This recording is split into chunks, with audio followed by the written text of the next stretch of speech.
नमस्कार बच्चों, ईसा classes online education में आपका एक बार फिर से स्वागत है। देखिए, हमारा जो टॉपिक चल रहा है कारक प्रकरण। इस कारक प्रकरण के अंदर हमारे करण कारक तथा तृतीया विभक्ति के कुछ सूत्र जो हैं, 5 सूत्र हम लोग पिछले वाले वीडियो में पढ़े हैं, जिसके अंदर सबसे पहले साधकतम कर्णम हम लोगों ने पढ़ा था। फिर उसके बाद में यनांग विकारे पढ़ा था, इथम भूत लक्षणे पढ़ा था, कर्तृकर्णयोः तृतीया पढ़ा था। ठीक है, ये सारे सूत्र जो हम लोग इसमें विस्तार से पिछले वाले वीडियो में चर्चा कर चुके हैं। अगर आप लोगों ने वो वीडियो नहीं देख रखे हैं तो एक बार प्लेलिस्ट में जाकर वो वीडियो जरूर देख लीजिए। आज के इस वीडियो के अंदर हम लोग करण कारक के बाकी के बचे हुए जो सूत्र हैं उनके बारे में चर्चा करेंगे। अगर आप लोगों ने चैनल सब्सक्राइब नहीं किया है तो एक बार सब्सक्राइब जरूर कर दीजिए, ताकि आप लोगों को समय पर नोटिफिकेशन मिलते रहें। तो चलिए देखते हैं अगले सूत्र के बारे में।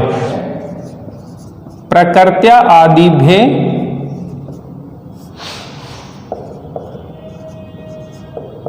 उपसंख्यानम, प्रकृत्या आदिभ्ये उपसंख्यानम। अब यह सूत्र क्या कहता है कि अर्थात प्रकृति आदि गण में पठित शब्दों के, ठीक है। अब ये कौन से शब्द हैं? एक तो प्रकृति शब्द है, एक स्वभाव शब्द है, ठीक है, और एक जो है प्रकृति स्वभाव, फिर है जाति गोत्र, ठीक है, सम विषम,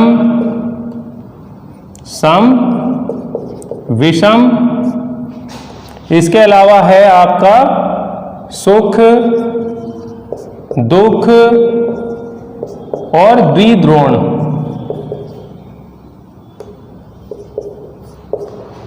इत्यादि शब्दों के योग में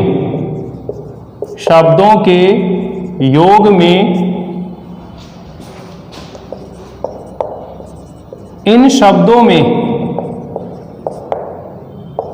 तृतीया विभक्ति का प्रयोग होता है। तृतीया विभक्ति का प्रयोग होता है। अब तृतीया विभक्ति का प्रयोग होता है, ध्यान से समझिए। ये जो शब्द आपको दे रहे हैं, प्रकृति आदि गण में पठित जो शब्द होते हैं, उन्हीं के अंदर ये जो है ये शब्द आएंगे। कौन कौन से शब्द हैं? प्रकृति, स्वभाव, जाति, गोत्र, सम, विषम, सुख और दुख और द्विद्रोण। इन शब्दों के योग में, यानी कि जब शब्दों का प्रयोग किया जाएगा तो इन शब्दों के अंदर तृतीया विभक्ति का प्रयोग किया जाएगा। जैसे मान लीजिए मैं कह रहा हूं कि वह प्रकृति से साधु है।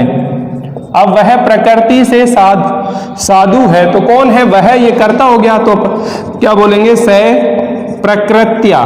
प्रकृति शब्द की तृतीया विभक्ति क्या होगी? प्रकृत्या साधु अस्ति, प्रकृत्या साधु अस्ति। तो यहां पर ये जो प्रकृति शब्द में तृतीया विभक्ति का प्रयोग किया जा रहा है, तो ये किस सूत्र के कारण से आया है?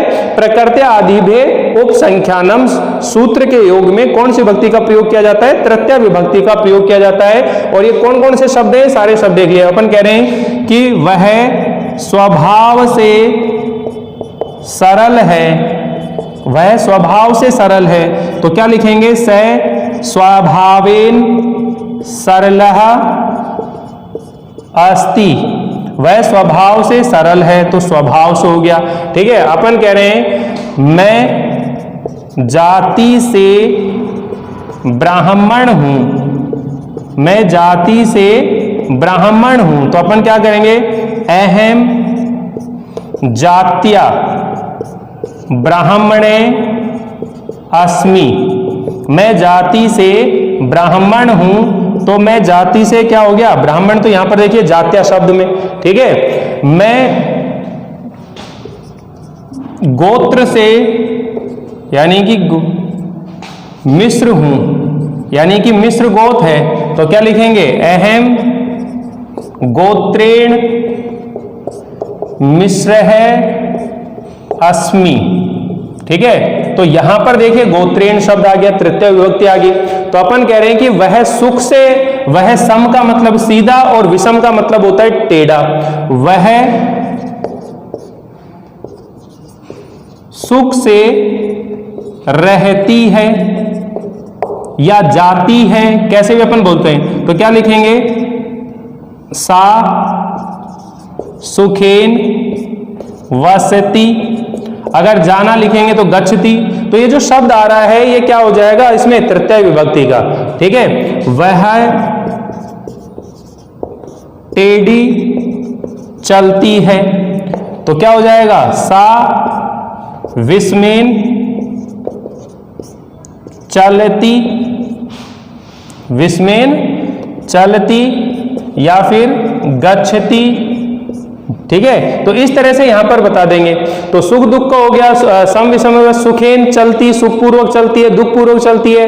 वे द्विद्रोण, ठीक है ना, वे द्विद्रोण धान खरीदता है, तो स द्विद्रोणेन धान्या किरणाति, वे द्विद्रोण क्या करता है, धान खरीदता है, गेहूं खरीदता है। तो इस तरह से यहां पर ये जो शब्द दिखाई दे रहे हैं आप लोगों को, प्रकृति आदि गण में पठित जो शब्द हैं, प्रकृति, स्वभाव, जाति, गोत्र, सम, विषम, सुख, दुख, द्विद्रोण, इन शब्दों के योग में, इन शब्दों के अंदर ही तृतीया विभक्ति का प्रयोग किया जाता है। तो आप लोग ये ध्यान रखेंगे कि प्रकृत्या आदि में उपसंख्यानम सूत्र के योग में कौन सी विभक्ति का प्रयोग किया जाता है, तृतीया विभक्ति का प्रयोग किया जाता है। जब हम अपने गोत्र के बारे में बात कर रहे हो, जाति के बारे में बात कर रहे हो, किसी के स्वभाव के बारे में, किसी की प्रकृति के बारे में, या सम का मतलब होता है सीधा, विषम का मतलब होता है टेढ़ा, सुख दुख आप जानते हो, द्विद्रोण का मतलब होता है दो द्रोण, दो द्रोण यानी कि द्विद्रोण यानी कि दो द्रोण। द्रोण मैंने आपको पहले बताई थी जब प्रथमा विभक्ति पढ़ाई थी।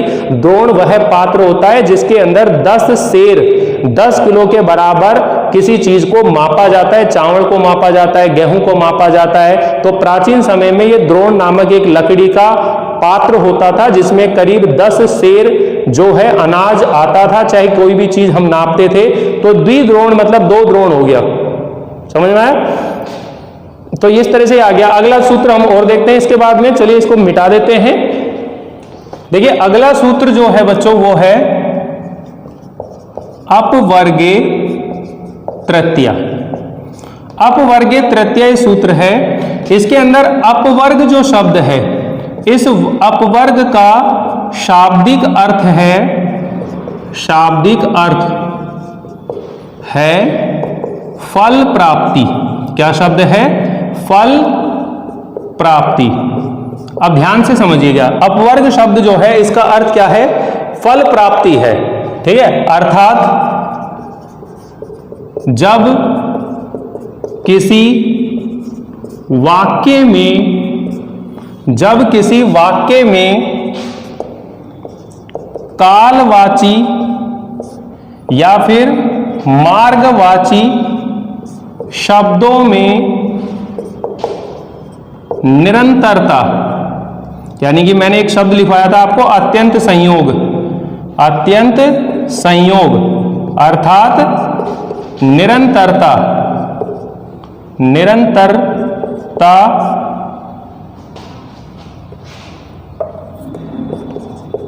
होने पर किसी फल की प्राप्ति हो रही हो तो कालवाची या मार्गवाची शब्दों में तृतीया विभक्ति, कालवाची मार्गवाची शब्दों में तृतीया विभक्ति का प्रयोग किया जाता है, प्रयोग किया जाता है। अब ध्यान से समझ लीजिए बच्चों, ये क्या कह रहा है। इससे पहले आप लोगों ने काल अध्वनो अत्यंत संयोगे सूत्र पढ़ा था। काल अध्वनो अत्यंत संयोगे सूत्र आप लोगों ने कर्म कारक में पढ़ा था। तो वहां पर वो सूत्र क्या कहता है कि जब कालवाची और मार्गवाची शब्दों में अत्यंत संयोग अर्थात निरंतरता होती है तो वहां पर कालवाची और मार्गवाची शब्दों में कौन सी विभक्ति का प्रयोग किया जाता है, द्वितीय विभक्ति का प्रयोग किया जाता है। लेकिन ये जो सूत्र है अपवर्गे तृतीया, अपवर्गे तृतीया सूत्र क्या कहता है आप लोगों से कि अपवर्ग शब्द का शाब्दिक अर्थ क्या होता है, फल प्राप्ति। अर्थात जब किसी वाक्य के अंदर कालवाची मार्गवाची शब्दों का अत्यंत संयोग अर्थात निरंतरता होने पर कोई फल की प्राप्ति हो रही हो, कोई फल की प्राप्ति हो रही हो, तो वहां पर इन कालवाची मार्गवाची शब्दों में द्वितीया विभक्ति का प्रयोग नहीं किया जाता, बल्कि तृतीया विभक्ति का प्रयोग किया जाता है। समझ में है ना?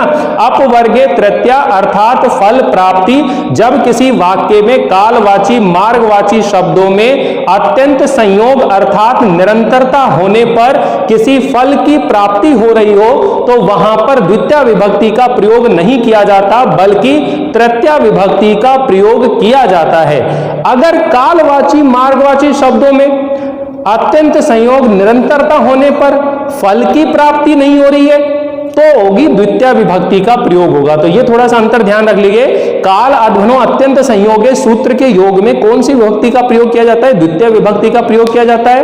और अपवर्गे तृतीया सूत्र के योग में कौन सी विभक्ति का प्रयोग किया जाता है? तृतीया विभक्ति का प्रयोग किया जाता है। ध्यान से समझिए, यहां पर हम लोग इसका उदाहरण पढ़ेंगे कि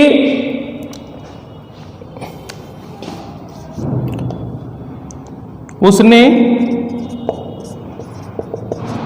12 दिनों में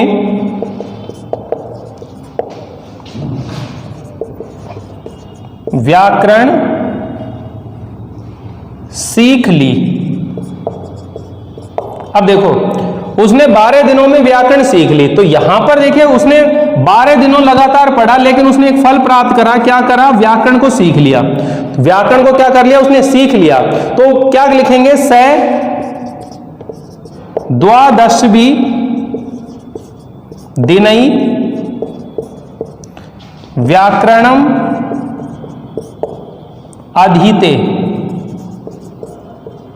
ठीक है, अधीते यानी कि अध्ययन कर लिया, सीख लिया। तो यहां पर देखो द्वादशवी दिन, ये तृतीय विभक्ति है, व्याकरण को सीख लिया उसने। ठीक है, अपन कह रहे हैं कि वह 10 दिनों में ही क्या हो गया? निरोग हो गया। तो 10 दिन के अंदर ही वह स्वस्थ हो गया। उसने कह रहे हैं कोष भर में, उसने कोष भर में अनुवाक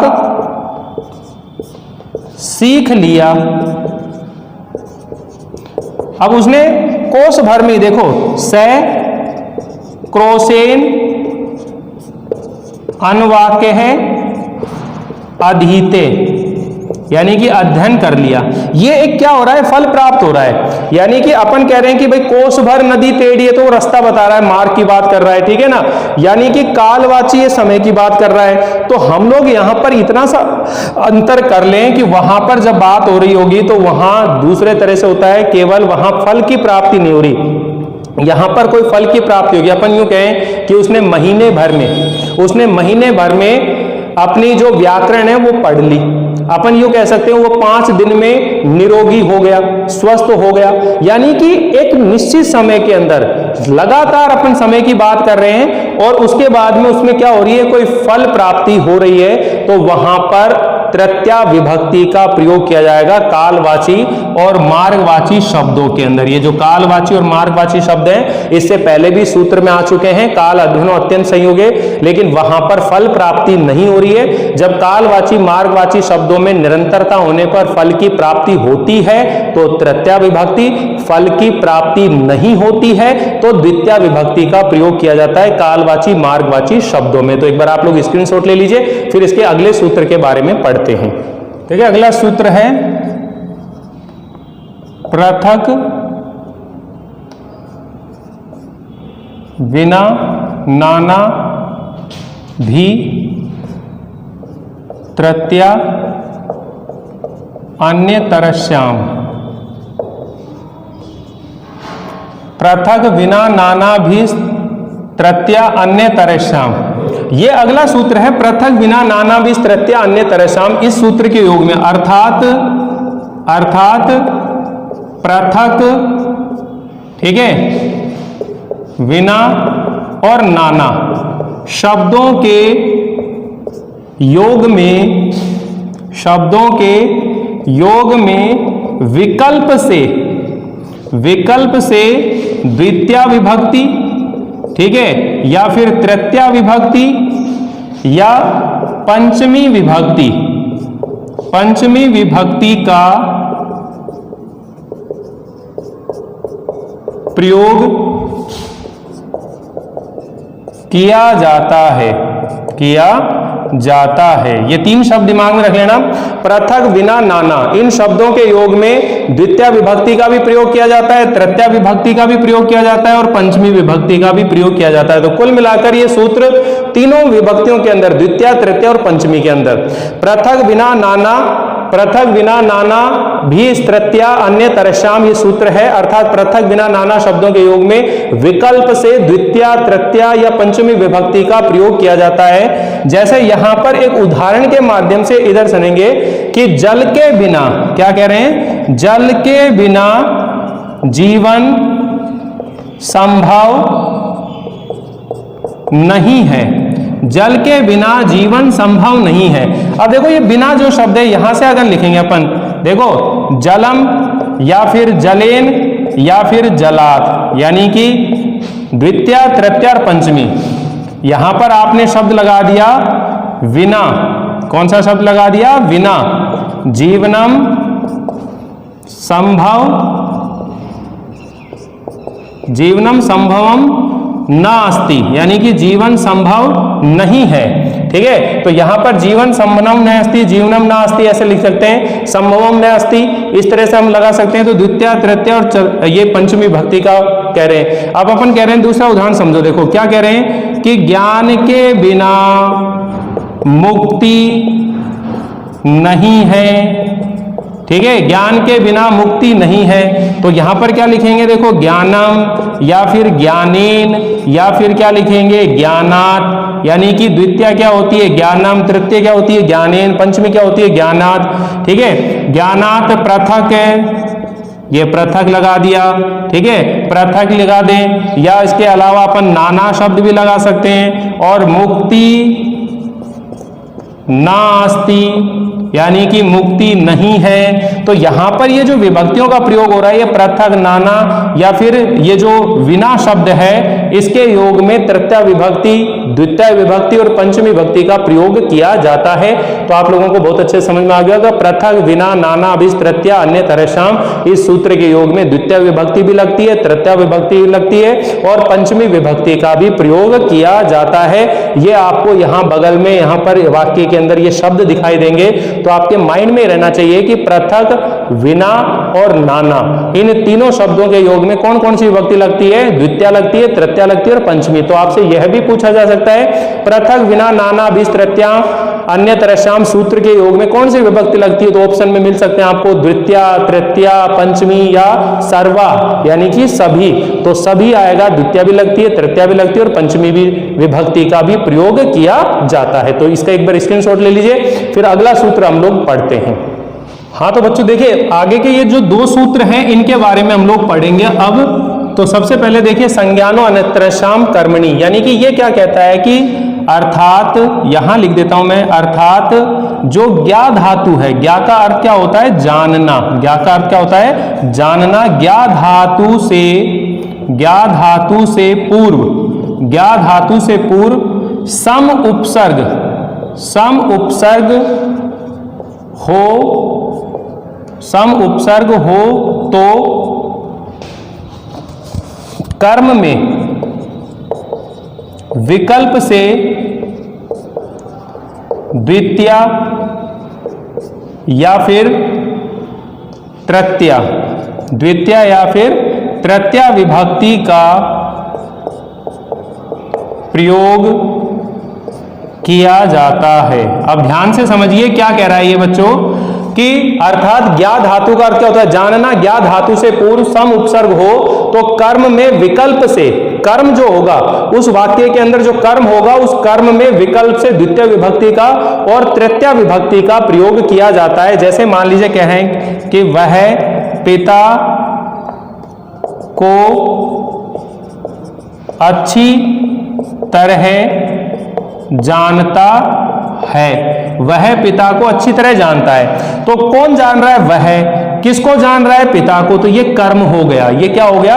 और अच्छी तरह जानना, ये संजानिते, यानी कि संजानिते यानी कि सम उपसर्ग ज्ञा धातु में लगाएंगे तो ये उपसर्ग बन जाएगा। तो देखिए क्या बन रहा है, से तो पित्रम, ये पित्रम तो द्वितीया होगी और तृतीया क्या होती है, पित्रा। से पित्रम या पित्रा संजानीते, संजानीते, तो संजानीते अच्छी तरह जानना, ये इसकी धातु होगी तो यहां पर द्वितीया और तृतीया। तो यह कहने का मतलब है संज्ञानी ज्ञानो अन्यतरसाम कर्मणि, यानी कि संज्ञानो अन्यतरसाम कर्मणि सूत्र के योग में जो कर्म होता है उसमें विकल्प से द्वितीय विभक्ति का प्रयोग किया जाता है और तृतीय विभक्ति का भी प्रयोग किया जाता है। तो यहां पर देखिए और ध्यान से सुनिए कि वह माता को अच्छी तरह जानती है, वह माता को अच्छी तरह जानती है। तो क्या लिखेंगे, सा मातरम या मात्रा संजानीते, संजानीते। तो यहां पर देखिए द्वितीय विभक्ति की होगी, ठीक है ना। तो अगर इसी चीज को हम लोग यह कह दें कि वह मुझे अच्छी तरह जानती है, वह मुझे अच्छी तरह जानती है, तो क्या लिखेंगे, सा, ठीक है। ये माम तो द्वितीया होगी और मया क्या होगी, तृतीया। मया संजानीते, संजानीते, तो वह मुझे अच्छी तरह जानती है, तो माम या मया संजानीते। तो कुल मिलाकर संज्ञानो अन्यतरसाम सूत्र के योग में क्या होता है कि अगर ज्ञा धातु से पहले सम उपसर्ग हो तो कर्म में विकल्प से द्वितीया या तृतीया विभक्ति का प्रयोग किया जाता है, और अगर ज्ञा धातु से पहले सम उपसर्ग का प्रयोग ना हो रहा हो तो फिर जो भी कारक होगा उसी के अनुसार विभक्तियां लगती हैं। तो ये चीज आप ध्यान रखेंगे। आगे देखिए ये तुल्य तरसाम, जो तुल्य अर्थ है तुला उपमाभ्याम तृतीया अन्य तरसाम सूत्र के योग में क्या कहता है, अर्थात तुला एवं उपमा शब्दों को छोड़कर अन्य तुल्यवाची शब्दों में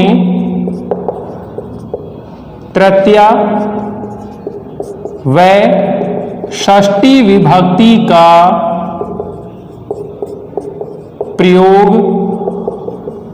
किया जाता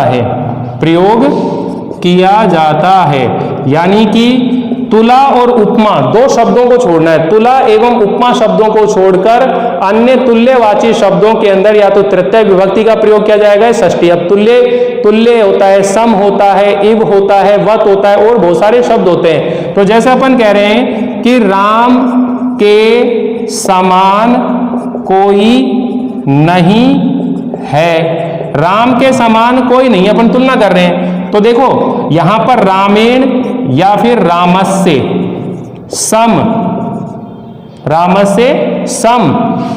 या फिर क्या हो सकता है, सदृश्य, या फिर क्या हो सकता है, तुल्य, ठीक है। और को न अस्ति, कोई नहीं है, को अपि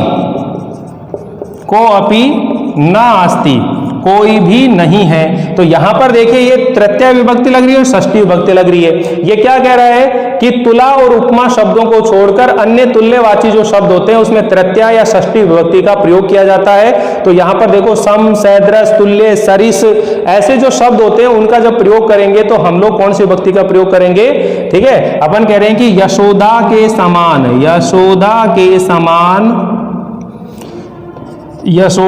समान माता नहीं है, ठीक है। तो यशोदा के समान माता नहीं है, तो देखो क्या लिखेंगे, यशोदया, ये तो तृतीया हो गया, ठीक है। और षष्ठी विभक्ति क्या होगी, यशोदाया, ये षष्ठी होगी, यशोदाया, ठीक है। सदृश, ठीक है, माता न अस्ति, तो माता नहीं है। तो यहां पर भी देखो यह होगी तृतीय विभक्ति या षष्ठी विभक्ति।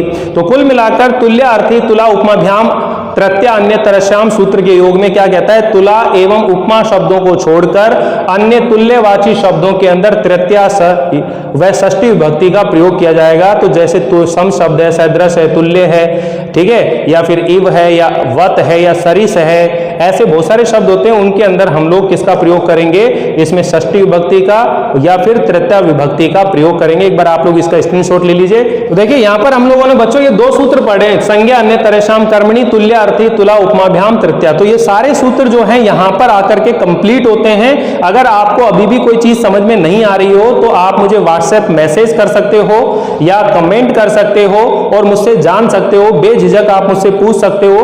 तो आगे के वीडियो के अंदर हम लोग फिर चतुर्थी विभक्ति जो है संप्रदान कारक है उसके बारे में विस्तार से चर्चा करेंगे। आप लोगों को ये वीडियो कैसा लग रहा है मुझे जरूर बताइएगा, लाइक कीजिएगा और चैनल को सब्सक्राइब करना बिल्कुल ना भूलिएगा। चैनल को सब्सक्राइब करने से आपको समय पर नोटिफिकेशन मिलते रहते हैं, इसलिए जुड़े रहिए हमसे। अगर आप एक अच्छे से तैयारी करना चाहते हो संस्कृत व्याकरण की तो हमारे चैनल को सब्सक्राइब करना बिल्कुल ना भूलिएगा। मिलते हैं अगली बार नई विभक्ति को लेकर, संप्रदान कारक को लेकर, उसके विशेष नियमों को लेकर के। तब तक के लिए थैंक यू, धन्यवाद।